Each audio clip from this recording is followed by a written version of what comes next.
The London sky was its usual shade of grey. It was a Tuesday. Tony Spears sat by his window. He watched the rain trace patterns on the glass. His flat was small but neat. It was a quiet place most of the time. He sipped his tea, a habit he never lost. It was strong, just how he liked it. The newspaper lay open on the table. It told tales of a world far removed from his current calm. But calm, for Tony, was often temporary. It was the silence before the storm, the quiet breath before the plunge into danger. He knew that feeling well. Suddenly his secure phone buzzed. It was a special phone. Not many people had the number, not many people even knew such phones existed. Tony picked it up. The display showed a single stark symbol, a crown. This was it. This was the call. He pressed the answer button. A crisp voice spoke. "Spears, report to Vauxhall Cross." 30 minutes. There were no pleasantries. There never were. Work was work. And his work was often urgent, always secret. He finished his tea in one gulp. The quiet morning was officially over. He arrived at the MI6 building, a fortress of secrets beside the River Thames. The building loomed modern and imposing. Inside, the corridors were silent. Men and women in smart suits walked with purpose. Tony knew the way. He had walked these halls many times before. He reached a plain, unmarked door. He pressed his thumb to a small scanner. A green light flashed. The door clicked open. Inside, his boss, known only as M, waited. M looked serious. M always looked serious. This time it felt different, more intense. M pointed to a large screen. "Tony," she began, her voice low and steady, "we have a situation, a delicate one." On the screen, images of ancient artifacts appeared. They were beautiful, golden, and intricately carved. "These," M continued, "are sacred treasures. They belong to the Kalenjin people of Kenya. They were stolen. Not from Kenya, but from a secure display in Rio de Janeiro. They were on loan, a gesture of cultural exchange. The thieves were professionals. We believe they plan to sell them on the black market. Your mission is to recover them quietly." Tony's first stop was not Rio, it was Dubai. M had explained, "You won't be working alone on this, Spears. We have a contact in Dubai, an agent from a friendly service. Her name is Farzana Khan. She has vital intelligence on the thieves' network." Tony nodded. Teamwork was not always his preference. He often worked best alone, but M's orders were clear. He packed a small bag. It contained a few clothes, his specialized gadgets, and a passport with many stamps. He was ready for anything. The flight to Dubai was smooth. He watched London shrink below him. Dubai was a city of shimmering towers. It rose from the desert like a mirage. Heat hit him as he stepped off the plane. It was a stark contrast to London's cool drizzle. The airport was vast, modern, and bustling with people from all over the world. Tony moved through the crowds easily. He was trained to blend in, to be unseen. He followed the instructions MM had given him. He took a taxi to a specific address in the older part of the city, Janeiro. It was a place of spice souks and bustling waterways far from the skyscrapers. The meeting point was a small, unassuming cafe. It smelled of cardamom and strong coffee. Tony ordered a mint tea. He sat at a table outside. He watched the dhows, traditional wooden boats, glide along the Dubai Creek. He waited. He was patient. Patience was a virtue in his line of work. After 10 minutes, a woman approached his table. She was dressed in practical, smart clothes. Her eyes were sharp, intelligent. "Mr. Spears?" she asked. Her voice was calm, confident. "I am Farzana Khan. It is good to finally meet you in person." Farzana sat down. She didn't waste time. "The artifacts," she began, her voice low. "They were stolen by a notorious group known as the Shadow Syndicate. They specialize in high-value art and antiquities. Our intelligence suggests they are using Rio as a temporary holding point. They have a buyer lined up, but the deal hasn't closed yet. We have a small window of opportunity." She slid a small encrypted data chip across the table. "This contains everything we know about their suspected hideout in Rio. It's near the Christ the Redeemer statue. Very public, very bold." Tony took the chip. Their partnership had begun. The flight from Dubai to Rio de Janeiro was long. Tony and Farzana used the time wisely. They studied the information on the data chip. It contained blueprints, surveillance photos, and profiles of known Shadow Syndicate members. Farzana was incredibly knowledgeable about their methods. She pointed out potential weaknesses in their security. Tony listened intently. He was impressed by her professionalism and her quick mind. She was clearly a skilled operative. He began to see the value in this partnership. Two heads were indeed better than one, especially when facing a dangerous, organized group. They discussed their strategy. Going in loud was not an option. The artifacts were delicate. A firefight could damage them, or worse, alert the thieves to move them again. They needed a plan that was subtle, precise, and swift. They'll be expecting trouble, but perhaps not from us. Not yet, Farzana mused. We need to get eyes on the location first. Confirm the artifacts are there, then we plan the retrieval. Tony agreed. Reconnaissance was key. They couldn't afford any mistakes. The Kalenjin people were waiting. Their heritage was at stake. As their plane descended towards Rio, the city unfolded beneath them. It was breathtaking. Lush green mountains tumbled down to meet sparkling blue waters. Famous beaches like Copacabana and Ipanema curved along the coastline. And high above it all, on Corcovado Mountain, stood the iconic Christ the Redeemer statue. Its arms were outstretched, as if embracing the sprawling metropolis. Tony had seen pictures, of course, but seeing it in person, even from the air, was different. It was a city of vibrant life, of music, and of stark contrasts. It was also a city where secrets could easily hide. They landed at Galeão International Airport. The air was warm, humid, and filled with the sounds of Portuguese. Tony and Farzana cleared immigration and customs smoothly. They looked like ordinary tourists. That was the intention. They took a taxi, not to a fancy hotel, but to a small, discreet guest house in the Santa Teresa neighborhood. It was a charming area with cobbled streets and old colonial houses. From their guest house, they had a partial view of Corcovado. The statue was a constant reminder of their mission's target. They needed to get closer. The first step was to visit the statue, just like any other tourist. The next morning, Tony and Farzana joined the crowds heading up Corcovado Mountain. They took the cog train. It rattled its way up the steep forested slope. The views were spectacular. Below them, Rio spread out like a map. The Sugarloaf Mountains stood proud. The beaches gleamed. But Tony and Farzana were not just admiring the scenery. They were observing. They scanned the crowds. They noted the security cameras, the park rangers, the access points around the statue's base. Every detail was important. They needed to understand the environment before they could operate within it. At the summit, the Christ the Redeemer statue was immense. It towered over them, a silent, watching presence.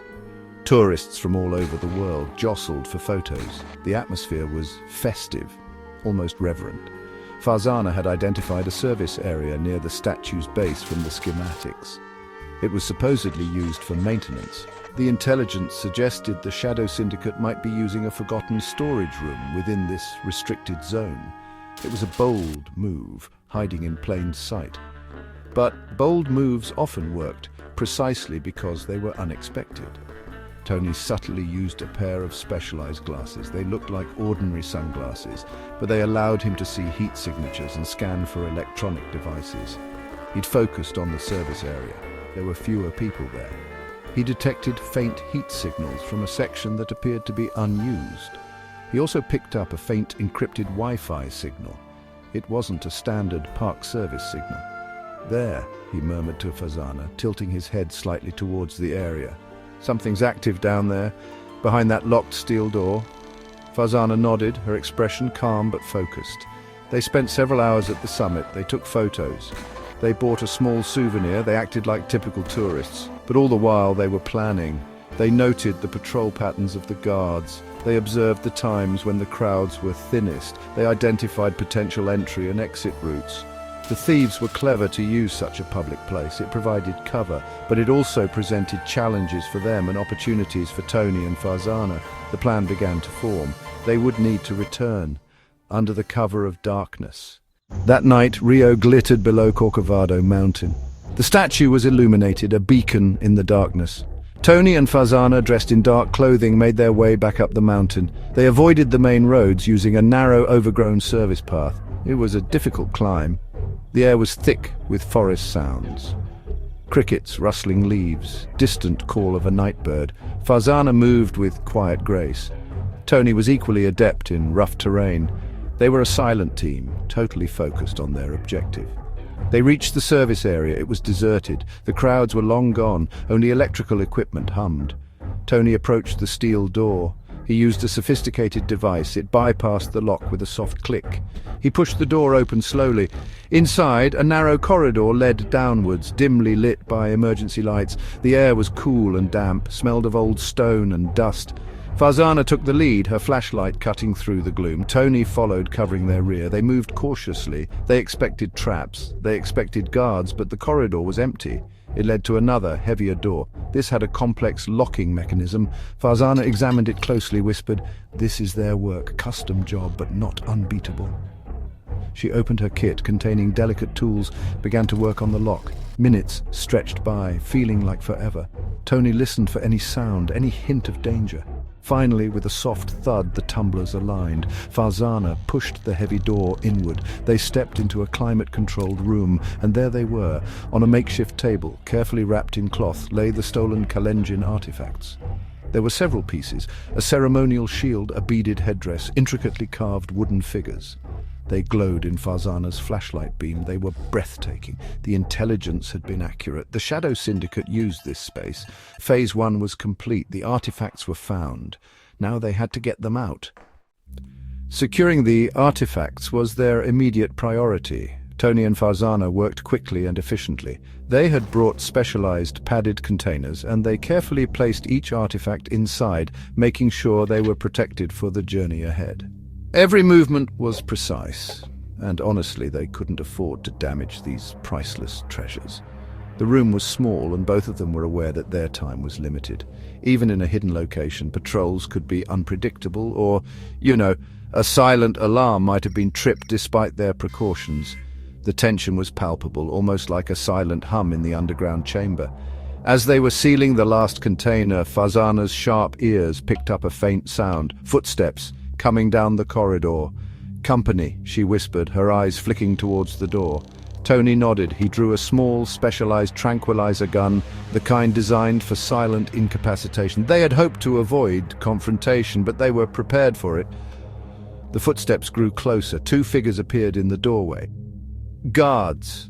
Members of the Shadow Syndicate, clearly surprised to find their secure room breached. They wore dark uniforms and carried sidearms. Before the guards could react, Tony fired. Two soft hisses, and both men crumpled to the floor, unconscious. Quickly, Tony urged. They grabbed the containers, which were heavier than they looked. They exited the room, Farzana re-locking the complex door behind them as best she could to buy them some time. They retraced their steps up the corridor and out through the initial service door. The night air felt fresh after the stuffiness of the underground room. They still had to get off the mountain and away from the vicinity of the statue without raising an alarm. Their escape route was different from their approach. They had planned for this. They moved towards a less monitored section of the mountainside, which led to a pre-arranged pickup point on a quiet road lower down. The descent was treacherous in the dark, especially while carrying the valuable containers. They used night vision goggles. Farzana, agile and sure-footed, navigated the difficult terrain, while Tony, strong and steady, ensured their precious cargo was safe. After what felt like an eternity, they reached the road. A nondescript vehicle was waiting, its engine idling softly. They were out. Rio was behind them. The artifacts were safe. The journey from Rio de Janeiro to Kenya was complex. Tony and Farzana couldn't simply board a commercial flight with priceless, recently recovered artifacts. They needed a secure and discreet mode of transport. M had anticipated this. Arrangements had been made. A private charter jet, ostensibly carrying diplomatic cargo, was waiting for them at a small, out-of-the-way airfield several hours from Rio. They drove through the Brazilian night, the containers holding the Kalenjin treasures carefully secured in their vehicle. There was little conversation. Both were tired but alert. The mission was far from over. The flight itself was long, crossing the Atlantic Ocean and then heading southeast over the African continent. Tony used the time to rest, but his mind was still active. He thought about the Kalenjin people. He wondered what these artifacts meant to them. He had seen their beauty, their craftsmanship, but he knew their true value was not in gold or materials. It was in their history, their culture, their identity. Farzana, too, was contemplative. She reviewed her notes, making sure all intelligence regarding the Shadow Syndicate was updated and ready to be passed on to relevant authorities. As they approached Kenyan airspace, the landscape below began to change. The dense greens of the rainforests further west gave way to the open savannas and rolling hills characteristic of East Africa. The sun was setting, painting the sky in hues of orange, pink, and gold. It was a stunning sight. Farzana pointed out Mount Kenya in the distance, its peaks capped with snow, a surprising vision so close to the equator. The air traffic controller's voice, speaking English with a Kenyan accent, crackled over the radio, welcoming them. They were getting closer to their final destination. They landed at a small airstrip outside of Eldoret, a town in western Kenya, in the heart of Kalenjin country. The air was cooler here, in the highlands, fresh and clean. A representative from the Kenyan National Museums was there to meet them, along with a discreet security team. The handover of the artifacts for the final leg of their journey to the Nandi Bears Club was smooth and professional. The Kenyan officials were visibly moved to see the treasures. Their expressions spoke of relief and gratitude. Tony and Farzana felt a sense of quiet satisfaction. Their part in the recovery was almost done. Now, it was time for the return. The Nandi Bears Club was not what Tony had expected. It wasn't a modern building or a formal institution. It was a place deeply connected to the local community, nestled amidst lush green tea plantations near the town of Nandi Hills. The name itself, Nandi Bears, referred to a local legend, a cryptozoological creature said to inhabit the forests. The club was a hub for the local Kalenjin community, a place for gatherings, sports, and cultural events. As they arrived, escorted by the Kenyan officials, they were greeted by a group of elders. Their faces were weathered, wise, and welcoming. The elders were dressed in traditional attire, their colorful shukas and beaded jewelry vibrant against the green landscape. There was an air of quiet dignity about them. They greeted Tony and Farzana with warm smiles and soft-spoken words of welcome in the Kalenjin language, which were then translated. They expressed their profound gratitude for the safe return of their sacred heritage. They explained that these artifacts were not just objects, they were links to their ancestors, symbols of their traditions, and vital for teaching the younger generations about their culture. The respect they showed for the treasures was immense. A small, respectful ceremony had been prepared. It wasn't a grand public display, but an intimate gathering of community leaders and keepers of tradition. The artifacts, still in their protective containers, were brought into a special meeting hall at the club. The atmosphere was one of reverence and anticipation. Children peeked curiously from doorways, their eyes wide with wonder. Tony and Farzana stood back, observing. This was not their moment. It belonged to the Kalenjin people.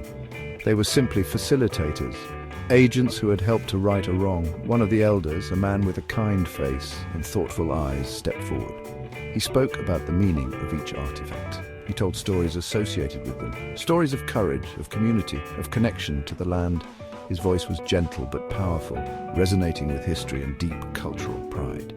Tony found himself deeply moved. He had recovered stolen goods before, valuable paintings, secret documents, but this felt different. This was about returning a piece of a people's soul. Farzana, too, watched with a profound sense of respect. The importance of their mission was clearer than ever. The moment came to open the containers. The Kenyan museum officials, with great care, began to unveil the artifacts. As each piece was revealed, the shining shield, the intricate headdress, the expressive wooden figures, a soft murmur went through the room. It was a sound of awe, of joy, of homecoming. The elders approached, their hands gently reaching out to touch the objects, almost as if greeting old friends. There were tears in some eyes. These were not just museum pieces, they were living parts of their heritage, finally returned to their rightful place and their rightful guardians. The elder who had spoken earlier then turned to Tony and Farzana. "You have done a great service for our people," he said, his voice filled with emotion. "You have shown courage and skill, but more than that, you have shown respect. Respect for our culture, respect for our ancestors. These treasures are our home. They will speak to our children and our children's children.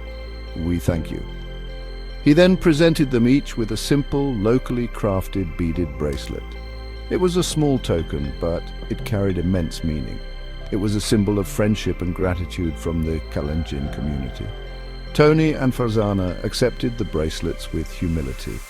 Their mission was complete. The artifacts were safe. They had faced danger, crossed continents, and worked together seamlessly. Tony realized that M had been right. Farzana had been an invaluable partner. Her skills, her knowledge, and her calm demeanor had been crucial to their success. Teamwork had made the impossible possible. He also felt a deep sense of satisfaction that went beyond the usual thrill of a completed assignment. This mission had been about more than just recovery. It had been about restoration and respect for cultural identity. As they prepared to leave Nandi Hills, Tony looked back at the Nandi Bears Club. The sounds of celebration, gentle music, and joyful conversation drifted on the cool highland air. He knew this was a mission he would not forget. It had reinforced the importance of returning stolen treasures to their rightful owners. It had shown him the profound connection between people and their heritage. And it had demonstrated that courage and teamwork, when guided by respect, could bridge divides and heal wounds. The world was a complex place, but sometimes a small act of justice could make a very big difference.